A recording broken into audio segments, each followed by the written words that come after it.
नमस्कार दोस्तों, इस साल बसंत पंचमी 2023 में बहुत ही शुभ हैं। 4 शुभ संयोग का निर्माण हो रहे हैं। और दोस्तों, हर साल माघ महीने की शुक्ल पक्ष की पंचमी तिथि को बसंत पंचमी के नाम से हम सब प्राय मनाते हैं। और इस दिन शिक्षा की देवी माँ सरस्वती की हम सब विधि विधान से पूजन पाठ करते हैं। भारत में इस दिन को बसंत पंचमी के नाम से जानते हैं और बसंत ऋतु की शुरुआत इसी दिन से हो जाती है। इस दिन होली का भी शुभ आरंभ हो जाते हैं। तो माँ सरस्वती की पूजा पाठ करने का पावन पर्व दिन है, बहुत ही शुभ दिन है। माँ सरस्वती को विद्या की देवी कहा जाता है। भगवान श्री कृष्ण ने माँ सरस्वती को यह वरदान दिया है कि माँ सरस्वती के माध्यम से व्यक्ति की बुद्धि तीव्र होता है, व्यक्ति की वाणी में निखार आता है। तो इस वीडियो को अपने फायदे के लिए एक बार पूरा जरूर देखना। आज की इस वीडियो में बसंत पंचमी संबंधी संपूर्ण जानकारी इस वीडियो में आप सभी दर्शकों को बताए जाएंगे। और ये एक खास बात, बसंत पंचमी के दिन गुप्त नवरात्रि चले, चूंकि गुप्त नवरात्रि का पंचम दिवस और 26 जनवरी दिन गुरुवार है।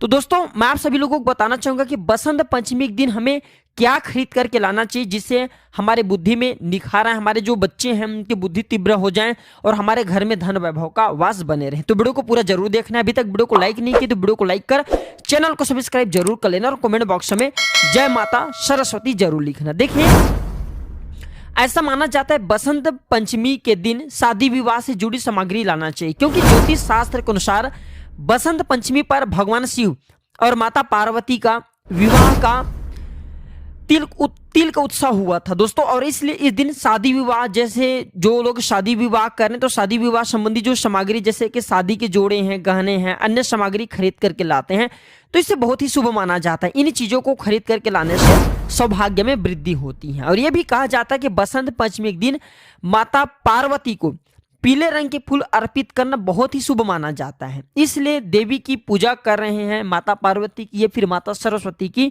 तो इस दिन पीले रंग के फूल जरूर माता सरस्वती को जरूर भेंट करना। बसंत पंचमी के दिन घर के मुख्य द्वार को पीले रंग के फूलों से सजाना चाहिए, जिससे आपके घर पर माँ सरस्वती की दृष्टि पड़े और आपके घर के सभी लोग विद्वान बने, धन वैभव से परिपूर्ण बने।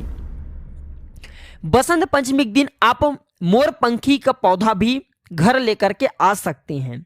बिल्कुल ही मोरपंखी का पौधा आपको किसी भी गार्डन पे मिल जाएंगे।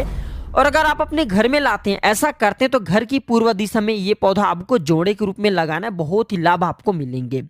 आप इसे ड्राइंग रूम में या फिर घर के मुख्य द्वार पर कहीं भी लगा सकते हैं। इसे विद्या का पौधा कहा जाता है। ऐसा कहते हैं कि जिस घर में मोरपंखी का पौधा होता है उस घर के बच्चों पर स्वयं माता सरस्वती की कृपा बनी रहती है। माता सरस्वती को हम सब संगीत की देवी कहते हैं। इसलिए बसंत पंचमी पर उन्हें प्रसन्न करने के लिए आप कोई छोटा सा वाद्य यंत्र लेकर के आ सकते हैं। आप चाहें तो छोटी सी बांसुरी घर में ला सकते हैं, माँ सरस्वती के चरणों में समर्पित कर सकते हैं। जो लोग संगीत में अपना भाग्य आजमाना चाहते हैं, अगर वे बसंत पंचमी के दिन इसकी शुरुआत करें, अर्थात जैसे कि मधुर बांसुरी है वो अगर माता सरस्वती को भेंट करें तो बिल्कुल ही उनको सफलता अवश्य मिलेंगी। बसंत पंचमी के दिन आप माता सरस्वती का कोई चित्र या प्रतिमा घर में ला सकते हैं। बसंत पंचमी पर देवी सरस्वती की नई तस्वीर को घर के ईशान कोण में आपको लगाना है। इससे बच्चों पर सकारात्मक प्रभाव पड़ता है। जिन घरों में बच्चे पढ़ाई लिखाई में थोड़ा कमजोर होते हैं, वही देवी सरस्वती की मूर्ति अगर हमारे वीडियो में बताए गए तरीके से रखते तो उनकी बुद्धि तीव्र हो जाएंगे। जो लोग वाहन खरीदने का विचार कर रहे हैं वे चाहे तो बसंत पंचमी पर नया वाहन खरीद करके ला सकते हैं। इस दिन घर में अगर आप वाहन खरीद करके लाते हैं तो इसे बहुत ही शुभ माना जाता है और इससे आपके वाहन में किसी भी प्रकार का दुर्घटना अनहोनी होने का चांस ही नहीं रहते।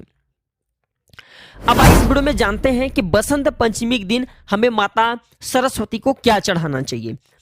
तो बसंत पंचमी के दिन माँ सरस्वती को भोग में मीठे पीले चावल का भोग लगाने का विधान है। माँ सरस्वती को मीठे पीले चावल का भोग लगाने से माँ सरस्वती जल्द ही प्रसन्न हो जाती हैं और अपने भक्तों को सद्बुद्धि का वरदान देती हैं।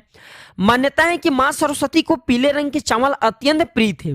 इसी वजह से इस दिन अगर माँ सरस्वती को आप जो है पीले रंग का मीठे चावल भोग स्वरूप लगाते हैं तो आपकी बुद्धि कंप्यूटर जैसा फास्टा हो जाती है या फिर आपके वाणी में निखार आते हैं, आपके जिह्वा पर माँ सरस्वती का वास होता है। दोस्तों, आप में से बहुत सारे लोगों ने कमेंट करके रखे थे कि गुरुजी इस दिन हमें क्या खाना चाहिए जिससे हमारी बुद्धि तीव्र हो। तो इस दिन प्रभु राम ने, ध्यान से सुनना, त्रेता युग में इस दिन प्रभु राम ने सबरी का जूठन बेर खाए थे। आप चाहे तो इस दिन प्रभु राम को बेर जो है समर्पित करने के बाद स्वयं खा सकते हैं, इसे आपकी वाणी में निखार आएंगे। आप चाहे तो माँ सरस्वती को बेर भी भोग ले चढ़ा सकते हैं और स्वयं खा सकते हैं, इससे आपकी बुद्धि में प्रखर आएगा, आपकी बुद्धि में तीव्रता आएगी। और बसंत पंचमी के दिन मीठे खाने की परंपरा है। बहुत से लोग जो है मालपुए खाते हैं, खीर खाते हैं, बूंदिया खाते हैं, तो आप चाहे तो माता सरस्वती को खीर भोग स्वरूप चढ़ा सकते हैं, बाद में से स्वयं खा सकते हैं, इससे आपकी बुद्धि में तीव्रता आएगी। इस दिन कौन सी मंत्र का जाप करें? तो मैं आप सभी लोगों को कहना चाहूंगा, बसंत पंचमी के पावन पर्व पर आपको मां सरस्वती की बीज मंत्र का जरूर जाप करना चाहिए। ऐसा माना जाता है जो व्यक्ति मां सरस्वती की बीज मंत्र का जाप करते हैं, ऐसे व्यक्ति की जिह्वा पर मां सरस्वती बस जाती है, अर्थात ऐसे व्यक्ति मुंह से जो शब्द बोले वह शब्द ब्रह्म वाक्य हो जाते हैं, अर्थात लगने लगते हैं। जिनके कंठ पर, जिनके जिह्वा पर सरस्वती बैठ जाए, ऐसे व्यक्ति विद्वान बन जाते हैं। कहते हैं न कि करत करत अभ्यास से जड़मती हो सुजान, रसरी आवत जाते सील पर परत निशान। तो दोस्तों मैं आप लोगों को कहना चाहूंगा, अगर माता सरस्वती की बीज मंत्र का जाप करेंगे तो आप भी विद्वान बन जाएंगे, प्रखंड विद्वान बनेंगे, गधे से गधे व्यक्ति भी विद्वान बन सकते हैं। तो इसके लिए ओम एम ह्रीम सरस्वते नमः इस मंत्र का जाप करें। आप चाहे तो ओम एम इस मंत्र का जाप कर सकते हैं, या फिर एम एम एम इस मंत्र का जाप करें। एम मंत्र माता सरस्वती को समर्पित है, इससे व्यक्ति के वाणी जो है खुलते हैं, इससे व्यक्ति के कंठ पर मां सरस्वती विराजमान होते हैं। बसंत पंचमी के दिन क्या ना करे, थोड़ा ध्यान से सुनिएगा, जिससे माता सरस्वती आपसे न रूठे। जिनसे माता सरस्वती रूठ जाते हैं, ऐसे व्यक्ति की विवेक खत्म हो जाते हैं, बुद्धि भ्रष्ट हो जाते हैं, ऐसे व्यक्ति को फिर हमेशा असफलता मिलती है। इसलिए इस दिन कुछ कार्यों को करने से हमें बचना चाहिए। तो बसंत पंचमी के दिन सूर्य उदय के समय स्नान आदि करने के बाद माता सरस्वती की पूजा करना चाहिए, इसके बाद ही भोजन ग्रहण करना चाहिए।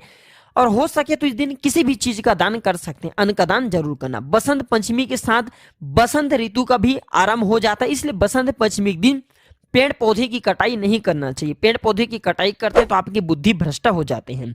बसंत पंचमी के दिन मां सरस्वती की पूजा की जाती है और माता का प्रिय रंग पीला है, ध्यान से सुनिए, इसलिए इस दिन पीले रंग के ही वस्त्र धारण करें, बिल्कुल भी काले हैं, लाल हैं या फिर अन्य रंग के कपड़े ना पहने। इससे आपके बुद्धि में जो एक प्रकार के कलंक लगती हैं, आपकी बुद्धि भ्रष्ट होती है।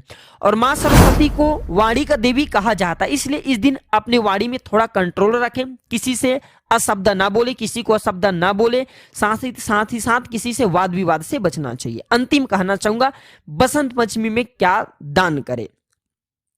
तो देखिए, चाहे बसंत पंचमी हो चाहे कोई शुभ मुहूर्त हो, उसमें अन्नदान को श्रेष्ठ दान कहा गया है। लेकिन बसंत पंचमी में अगर ज्योतिष के माने तो मां सरस्वती को विद्या, बुद्धि और गायन व स्वर की देवी कहा जाता है। तो इसलिए इस दिन स्टेशनरी से संबंधित जैसे कि कापी है, पेंसिल है, पेन है, किताबें हैं आदि का दान करना बहुत ही शुभ माना जाता है। मान्यता है कि ऐसा करने से मां सरस्वती बहुत प्रसन्न होती हैं। तो आप चाहे तो दोस्तों जो छोटे बच्चे उन्हें विद्या संबंधी बहुत सारे चीज को दान कर सकते हैं, जैसे कि कापी है, पेंसिल है, पेन है, किताब है आदि का दान करते हैं तो आपकी बुद्धि तीव्र हो जाते हैं और आपके कंठ पर मां सरस्वती बसते हैं, आपके जिह्वा पर मां सरस्वती का आगमन होता है, मां सरस्वती विराजमान होती हैं और आप भी प्रखंड विद्वान बनने लगते हैं। तो आशा करता हूं कि बसंत पंचमी संबंधी जितने भी जानकारी आपके मन में जो डाउट थे वो सब क्लियर हो गया होगा और ये जानकारी आप सभी दर्शकों को जरूर पसंद आया होगा। हम आशा करते हैं कि इस वीडियो के माध्यम से आप सभी लोगों का भला जरूर होगा। वीडियो अच्छी लगी तो वीडियो को लाइक जरूर करना, कमेंट बॉक्स में जय मां सरस्वती नहीं लिखे तो लिख देना और इसे अपने दोस्तों यार में शेयर करना न भूलना। धन्यवाद, नमस्कार।